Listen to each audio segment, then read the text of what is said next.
Good morning, everybody, and welcome to the Perspective Podcast, where we explore new thoughts, connect ideas, and offer perspectives that may change the way you think about a thing or two. And today, we're talking about logic aliasing. So, before I get too much into this, I think I have outdone myself, and what I got for you today is what might possibly be the most complicated thing that I've said on this podcast so far, but I think it's really interesting. And while you can involve a lot of math into this, I learned this in a class that involved quite a lot of math. I'm not going to go into that today, and if you want to go into that, you can look into something called signal processing and have at it. But beware, it's a pretty deep rabbit hole to jump into. So, we're talking about something called logic aliasing today, which is something I think I made up, but we're going to start with what aliasing is, and before even that, we're going to start with the word alias, because it's the simplest place to start. So, definition-wise, alias, I think, is a pretty simple definition. It's a false or assumed identity, and like in the Matrix, or like hackers, they have aliases. Your screen name is kind of an alias. A nickname is an alias. It's, you're known as, but it's not your real name. And I thought, interesting, this I think will become very interesting later. The etymology of the word alias comes from late Middle English or Latin, and it means at another time or otherwise. And that kind of doesn't really make too much sense with the false assumed identity, but when we get into aliasing, I think it's going to be a doozy. So I'm sorry if I get too complicated with this. This is an idea that I thought was interesting, and so I'm going to share it. And if you think I'm horribly wrong, or if you're one of those people that does signal processing for a living and you're cringing and just waiting for this to be over so you can rip me apart in whatever comments. I don't read comments, so good luck with that. But I took a class a long time ago, back when I was in college, and I've been thinking about this idea as a concept, not necessarily like hardcore pages and pages of math, which that was back in my college days. Now I'm like doing the concept kind of stuff with this podcast. But yeah, correct me if I'm wrong, if you can find me somehow, or if you want to talk about it. I think this is a good concept, and I don't want to get lost too much in the details. So, yeah, we're just going to get started. We gave the definition of alias, which is a false or assumed identity. But moving on to aliasing, I think that as a concept has to do with the word alias, and there's a lot of very verbose, elegant, whatever you want to call it, super mathy ways to explain it. And the way I think about aliasing is when you are aliasing, you are misreading information because the resolution of the information is higher than your ability to read the information. And that's kind of a mouthful. We're going to dive into that. But basically, I think this kind of gets a little better if you give some examples. And some examples of humans aliasing. I think this concept comes a lot from like computers or machinery aliasing, because signal processing is all about reading data. And if a machine is like misreading data because it's not a good enough machine to read the data, it may not always know that, and so it may just give you what it did read, which is something that it misread, and then you get all this bad data or polluted data or distorted data. But is it good? Is it bad? I don't know, because the machine's doing the best it can. But in terms of humans, which I think this podcast is more about, some examples of human aliasing is if somebody that had bad eyesight, like they needed glasses, but they weren't wearing glasses, they misread a sign because they weren't wearing glasses, their eyesight is low, and what they're trying to read needs higher clarity in order to read, so they aliased on that data by misreading it. Like on the eye chart when you're getting tested for glasses, we're normally reading bigger letters all the way to smaller letters, and we're figuring out where we start aliasing as we get to smaller and smaller letters so that we can know which glasses to wear. In terms of hearing, I thought an interesting one was sometimes people talk really fast, like rappers, like hip hop music rappers, and they can talk fast enough where I think sometimes people don't really understand what they're saying, or maybe they get bits and pieces, and they may think that the person said one thing when they meant a totally different thing because they didn't catch all of it. I think that's like an example of aliasing with hearing. But I think in my mind, by far, the best human example of aliasing, and I actually did this experiment with some kids back when I was like a science tutor at an elementary school. But basically, like, have you ever seen an object spin, like a fan or the rim of a car or something like that? And it spins, and it's spinning faster and faster and faster and faster, and it spins fast enough that it looks like it starts spinning backwards or the other way. What's really happening is it's not spinning backwards. I feel like we all know that. But your eyes and your brain, or your brain, really can't keep up with the speed of spinning and really watch it spin that fast. And it's like you're missing bits and pieces of what's going on because it's the information that's coming into your eyes is faster than your eyes can process. And so the information that does come in is not all of it. Like if you had to count to 1, 2, 3, 4, 5, it's more like you get 1, 3, and 5, and you missed 2 and 4 because it was going too fast. And this happens in a way where the information that does end up getting into your eyes, when you stitch all that together in your head and you process it, it looks like something spinning backwards, even though that's not what's really happening. It's because you're not fast enough to pick up on what's going on. And interestingly enough, there's a speed of spinning. If you have a fan, this is the experiment I did with the kids. If you have a fan and you make it go faster and faster and faster, everybody reaches a speed of the fan where it starts looking like it's going backwards. And it's kind of it was like a little science experiment to see how fast people think. And we like put kids and adults and teenagers, and we had them stare at this fan that we could like move this dimmer switch, and it would go faster or slower. And basically, the younger kids could all see faster speeds than the older people. So it was a really interesting experiment. But like I was alluding to in the example with the watching something spin and it spinning backwards, aliasing, which is the idea that you're not processing the information correctly because it's coming in too quickly or too high of a resolution, it can happen in two places. It can happen inside of the reader, or it can happen inside of the processor. And in the last example with me watching a fan spin, the reader is my eyes. My eyes are what's doing the reading. With the rapper, my ears were doing the hearing. And with me misinterpreting the sign with my eyes, oh, I guess the first one is eyes and the last one is eyes. I thought they were different senses. Anyways, there's the reader, where it's what's actually gathering the information, and then there's the processor. And in all those examples, the processor was your brain. So you take information in through your reader, and then you process it through your processor. And if either or both is too slow to process the incoming information in real time, like if you're getting a real readout of what's happening, which typically happens in real life if you're a human, then you're going to miss something. And the trouble with this isn't necessarily that we missed something. There's a risk that we don't realize we missed something. And if we don't realize we missed something, then we think we got the full story when we really didn't. And in the example with me watching the fan spin, if I think I got the full story, but I didn't, I literally got the opposite story because the fan is spinning the opposite direction and at a different speed, so it's even worse than the opposite. But you can end up with a very different conclusion if aliasing happens and you don't realize aliasing is happening. So that, I think, is kind of the heart of what I hope this gets to. And I'm gonna summarize later, so just bear with me. It's gonna be good. It's gonna be worth it. There's gonna be a payoff. But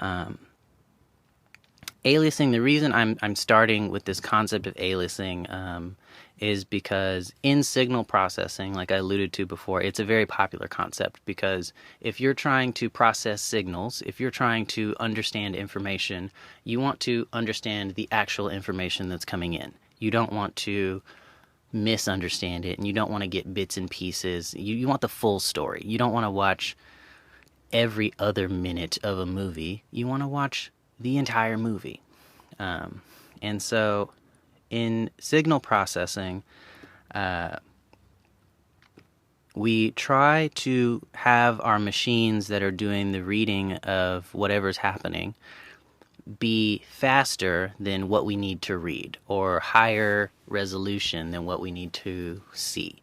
There's sometimes when you take pictures with cameras, there can be like weird effects going on in the visuals because the resolution doesn't match what you're trying to absorb. Like maybe the camera was very, very high definition, but the processor or the screen that you're viewing the picture on is not that high resolution, so you get like weird waves and like a zebra pattern or something like that. That's a type of aliasing with a machine.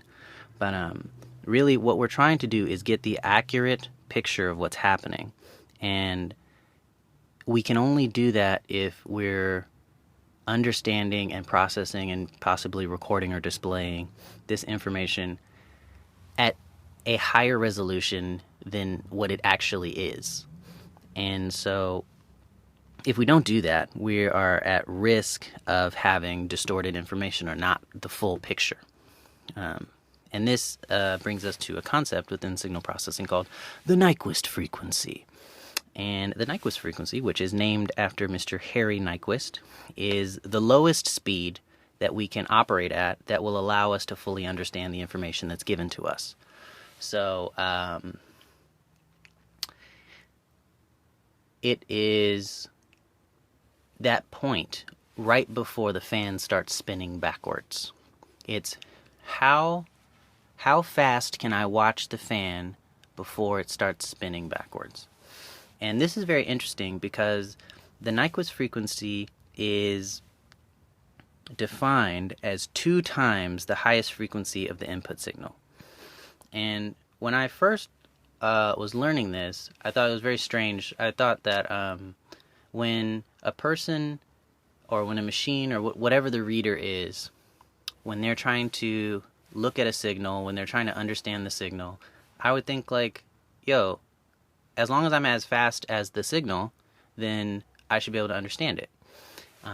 But most times, like almost 100,000% of the time, which is, a large percentage of the time, things are never that simple where there are normally multiple things at play. It's not normally just one signal. And to kind of give an example of that, if you've ever tried to listen to 2 people talking to you at the same time in a regular speed, it becomes very difficult to get the information from both of them. And it's not that they were saying stuff really, really fast, or it's not that they were saying stuff in a really weird way.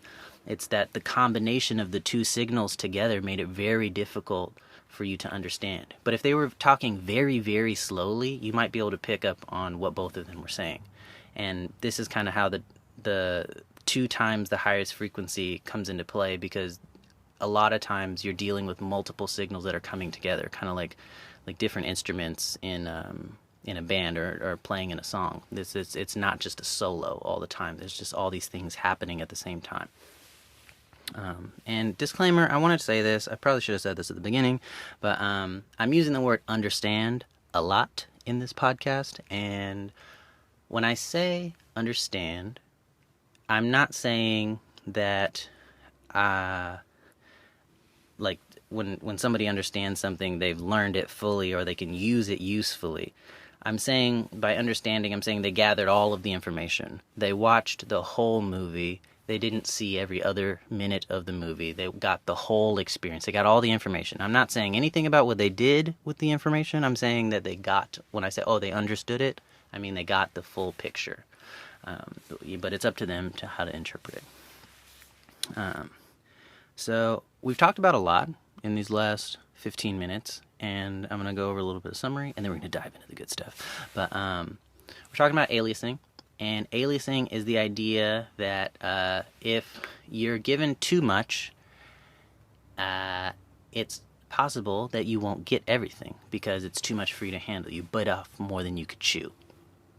And this happens in various ways, where if you're listening to multiple people talk at the same time, that's too much for a lot of people, so it's hard for them to hear everything.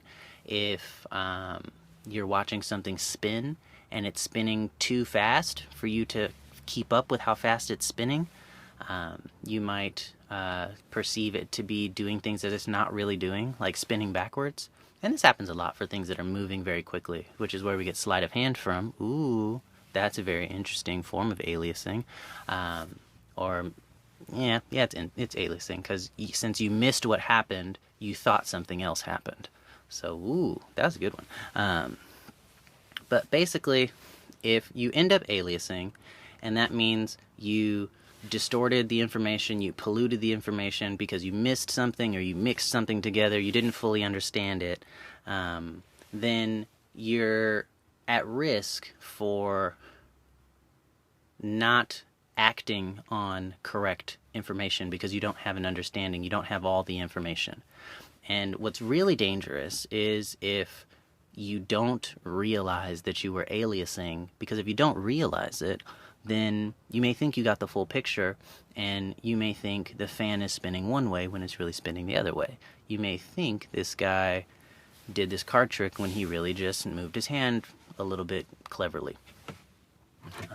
And if you're a betting person, that might be bad for you. But yeah, so that's the concept of aliasing. I highly recommend looking it up if you have some patience. It's a very interesting concept, and if you can beat your head onto a notepad or a textbook long enough, like, it's very interesting, and it has a lot to do with a lot of different subjects, like photography, or anything where you have to capture data. But in terms of logic, now we have the full concept for this episode, which is logic aliasing. It's basically what I'm going to talk about is the concept of aliasing, but when we're talking about logical information. And so, in terms of logic, if a person is seeking to understand something and they miss pieces of the story, if they miss some of what they're trying to understand, then they may alias. And this can happen for a lot of reasons, like they blank out because they don't have the greatest attention span.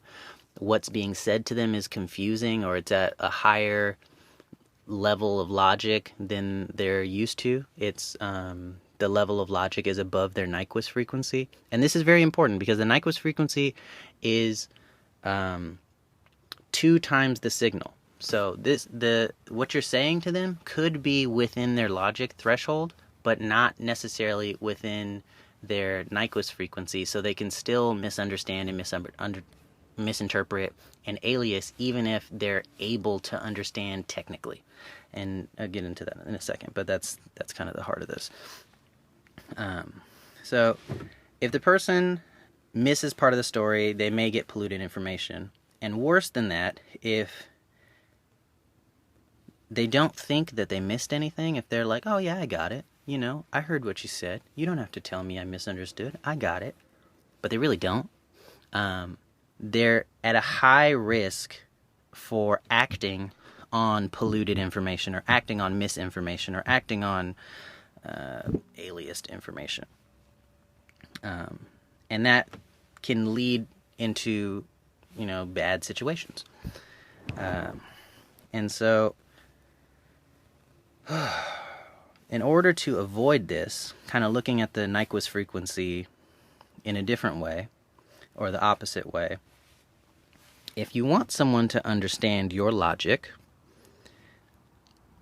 and this is theoretical, I'm not even thinking this is really possible to do, because I don't think you can measure someone's ability to understand with a very accurate ruler, but kind of theoretically.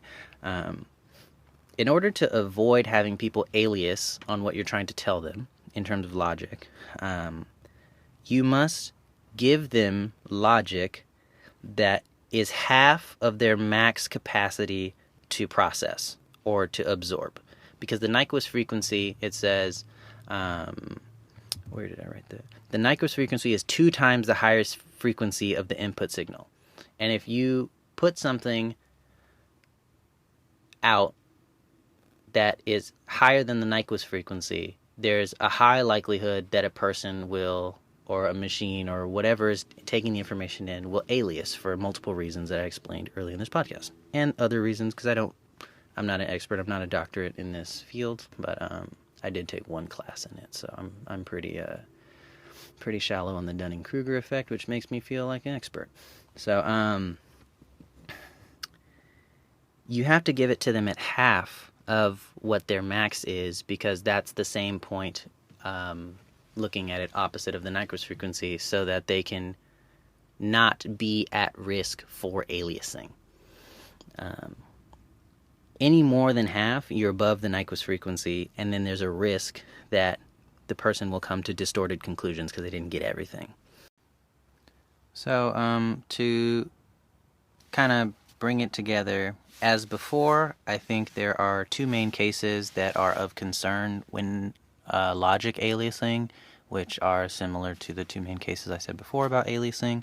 And the first is that the person that is intaking the information, they do not understand that they don't have the full story. They don't get that they're aliasing, even though they are. And then they start acting as if they do have the full story, and they do understand when they don't, because they're not getting the fact that they're aliasing. And then the second case is the person does understand that they're aliasing. They totally get that they're not getting the full story. And this kind of breaks down into 2 subcategories where, number 1, they can be like, oh, shoot, I don't understand. Can you explain again? Or maybe I give up because it's like too hard for me. Or they can understand that they don't get it, but then persist and still act like they do understand, or still just move forward with their bad knowledge even though they know that it's not good, which is hopefully not likely, but I think that this can happen sometimes if people get emotional or defensive or things like that. So there's these 2 cases where I think the one case is super great where the person they know that they're aliasing, and then they call themselves on it, and they seek further information, and I hope that always happens. But first off, I hope everybody always understands everything, and they don't alias. That would be the ideal, to where the first time you said something, they're like, oh yeah, I get it, and it's true. And then the second best case is that if they do alias and they get some polluted information, and they get more than they bit off more than they can chew, they go like, oh, wait a second, my mouth is too full because I bit off more than I can chew. Give me a second to chew this, or like, let me spit it out and cut it down in smaller pieces and then eat it again, because that's not gross at all or embarrassing. But I think that there is a chance that a person will either get aliasing, like they will have bad information, they will have distorted, polluted information from their lack of ability to keep up with the resolution or to understand the depth or whatever that you're talking about, and they know they don't understand, but they push forward anyways. Or I think that it's still bad, but it's like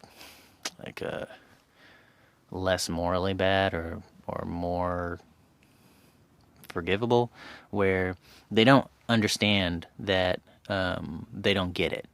And this could be for multiple reasons, like they don't get the multifaceted part of your argument, or they don't have the ability to empathize because they don't have that experience.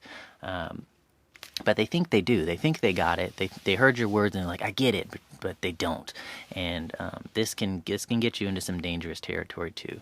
But I think that logic aliasing, you can talk about it all day, but it has a lot of important implications, because it's interesting how I think the main issue inside of it is it gives somebody the risk of actually understanding a completely different message because they aliased and they got bits and pieces, but they think it's the full thing. And so then you might get into an argument with somebody about what is even really happening, and you both think you're right because from your perspectives, you both have the full story, but they're different stories. For one person, the fan is spinning clockwise, and for the other person, the fan is spinning counterclockwise. And it's not because the fan is tricking you guys, it's because your ability to perceive what's happening is different.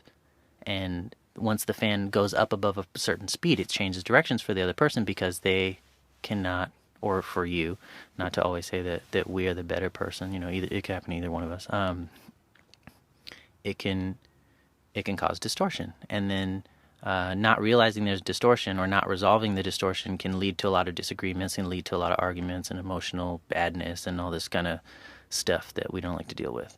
So, yeah, I know this would be complicated to explain to somebody, which is why I put it in a podcast. So if you want to talk to somebody about it, I suggest you have them listen to this podcast, because I realize I've said a mouthful. I bit off more than I can chew, maybe, possibly. But that's how you do things. So that was logic aliasing. This is something that's definitely happened to me, and I've had a hard time explaining to somebody, because I feel like if this happens in real time and you try to tell somebody, you sound arrogant when you try to explain that they didn't understand, because they don't have the ability to understand.